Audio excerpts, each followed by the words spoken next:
Hi, I'm Rob Vanstone. Welcome to my office, also known as my bedroom. Let's go Mets. We're here to talk about the Rough Riders signing Cody Fajardo to a 1-year extension that now obligates him to the CFL team through 2022. Is already signed through 2021. Pretty big news in Riderville across the CFL. And to discuss it with me and with you is Murray McCormick, our venerable football correspondent. Murray, what are your thoughts off the top on the Fajardo contract? Well, it's good they got an extension. I was kind of thinking of a little more, Rob. I don't know. I just thought maybe they get a 2-year deal out of him, but I think given the current economic climate, he wanted to take a little bit of a shave this year with a chance to make more money in the second year and move forward. So that's the only thing. I was a little surprised at the 1 year. I know 1-year extension, but that's kind of the way things are going, and that's the way most quarterbacks are going right now. Is kind of through the 2022 season. So other than that little nugget of concern, it's a good day for the Riders. Everything was hinging on what Cody Fajardo did. I think I was surprised to see that Jeremy O'Day was able to sign guys like that before because of he didn't know what he was going to do with his quarterback. So that was kind of the guy, the highest paid player on the team, and how do you fit him into the salary cap and this salary floor? So now that he's out of the way, I think we're going to see even more signings that Jeremy Days knows what he's going to do, and it's going to be, the foundation of the team's back, isn't it, Rob? Isn't that what the whole thing this is all about? Yeah, symbolically it's important too. One of the issues is their foundation is getting a little older, and so you can't bring everybody back, else you're going to have the oldest team in Canadian Football League history. So something's going to have to give there. William Powell's gone from being a 1,000-yard rusher at 31. All of a sudden he's 33. Shaq Evans turns 30 this year. Charleston Hughes is 37, etc. They've extended, Brendan Labatt, who turns 35 in August. Dan Clark, who's about to turn 32. So, and it's nice to have that nucleus, but there's going to have to be an infusion of fresh blood, and I think that's where the salary floor is going to come into play. In that, once you get a number of cornerstone players locked up, that's going to devour so much of your cap that you're going to have to fill in those blanks with players who may not yet be widely recognizable name-wise around here. That's what's interesting to me, the next step. Because now that you look at their free agents, who is there that's a must sign or a must extend? That list is already dwindled. Jeremy O'Day's done a really good job of paring down that list in terms of the key ones. You kind of think maybe one of the must signs is Charleston Hughes, a guy. He had he's still playing well, still got life in those legs, but they signed a guy like Freddie Bishop III the other day. Maybe he could step up. I think he had 9 sacks for Toronto last year, 6 to 9. So there's a possibility ACL. So do they necessarily have to sign Charleston Hughes? That's a question that O'Day has to really look at, the amount of money that Charleston's really going to want to have. But it's still, yeah, you're right. There's, they got to decide what they're going to do with some of the other little smaller name guys, not smaller names, like Ed Gainey. What do you do with Ed Gainey now? There's some of these free agents are going to have to take a long look at it. And I think we should just mention this up today. Cody said he took a pay cut, and I think, I asked him that question about being a leader, and he says, yeah, it's part of the leader. You can't be the highest paid player in the huddle in the locker room and demand that they put their bodies on the line when you're making more money than them. And I think it happens with the position, but I like the way he responded to that. That yeah, it's part of being a leader. Sometimes you have to do some things you don't want to do, which is take a pay cut, because nobody does. But I think Cody showed some leadership off the field already by admitting that he took a pay. I didn't say how much, but players are thinking they're going to get it back in 2022 is what they're hoping, that we get back to a normal season in 2022 and that sort of things take place. And that's why I think nobody's signing beyond 2022. Yeah. When Cody said during his call with the media today that there isn't a quarterback in the league, I don't think, who's obligated beyond 2022, because there's so many unknowns. I think a 1-year extension to the existing pact was about all you could realistically hope for, considering the circumstances. And 2022 just isn't any other year with the Grey Cup coming here. And so that, I mean, that's a key factor is knowing that going into a year in which the Grey Cup is being held in Regina, they've got their guy, and that is massive to have that security. It's only 1 year, but it's not. It's 1 year that has, I think, importance just beyond what a normal year would have. So that's a nice step, but it gives I think the Riders and Cody just more time to entrench this arrangement. I mean, maybe it's popular.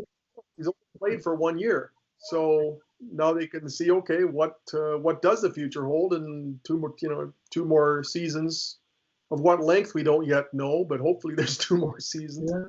It gives you some more columns. You can keep writing, well, they should extend them for another year, because I think you kind of are on the Cody bandwagon for the contract extensions, Rob. I don't think that was any sort of hidden secret, but tomorrow's column will be on why they should extend them through 2023, and then the next year will be 2024, and we'll just keep going until millennium's yet to be decided.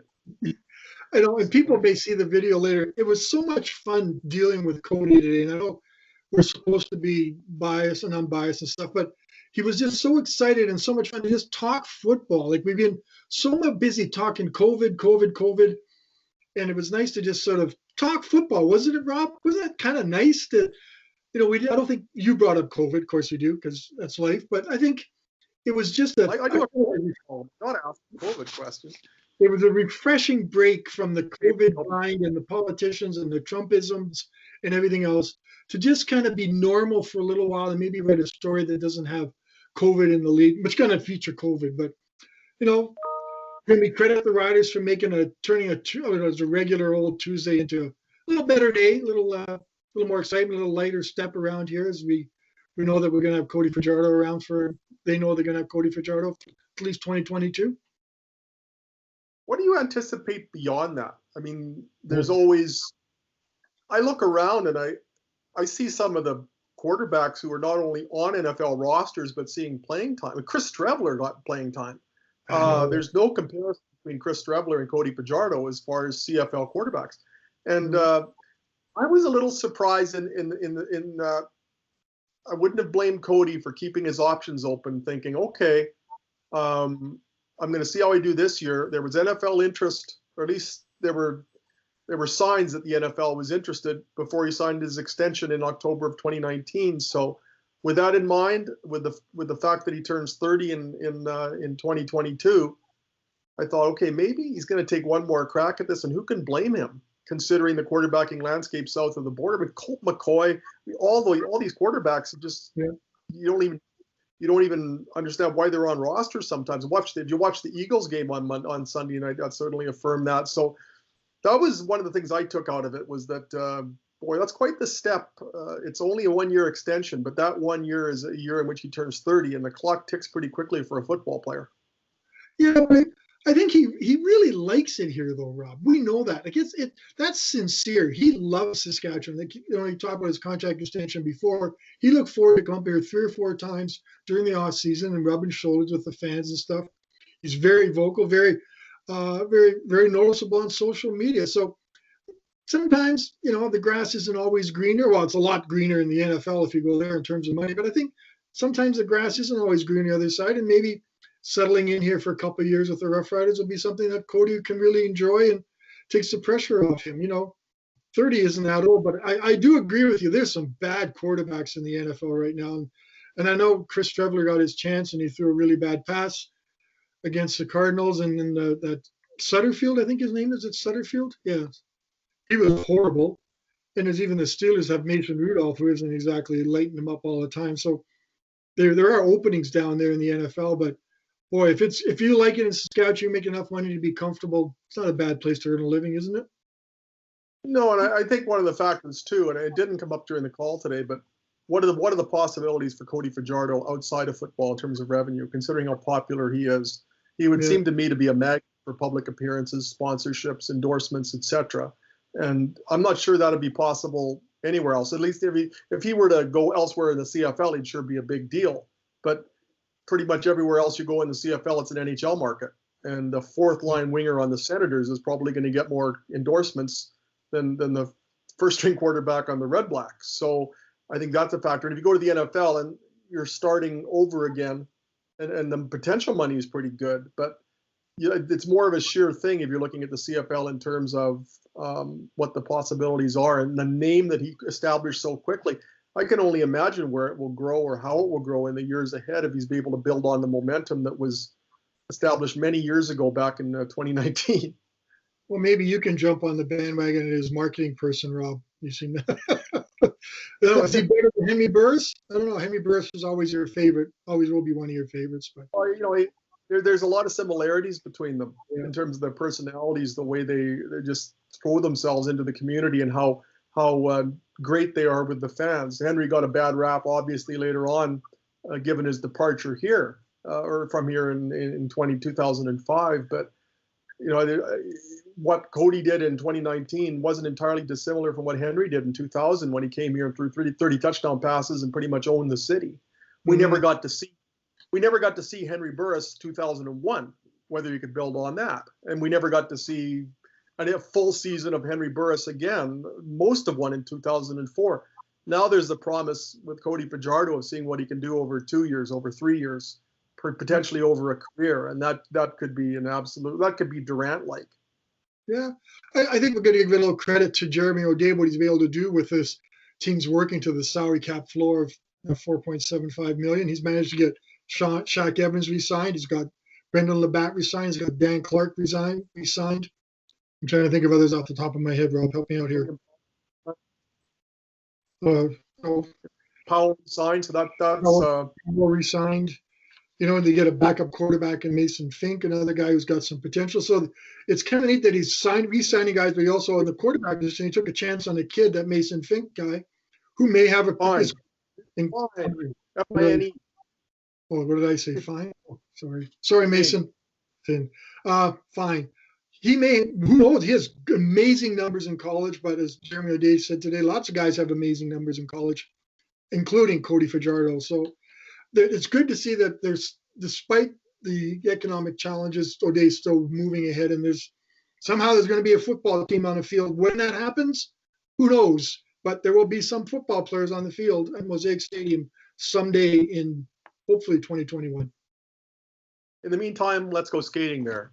That'd be cool. That looked like fun. I'll make a good use of that one. Credit to the Reel for doing that thing too.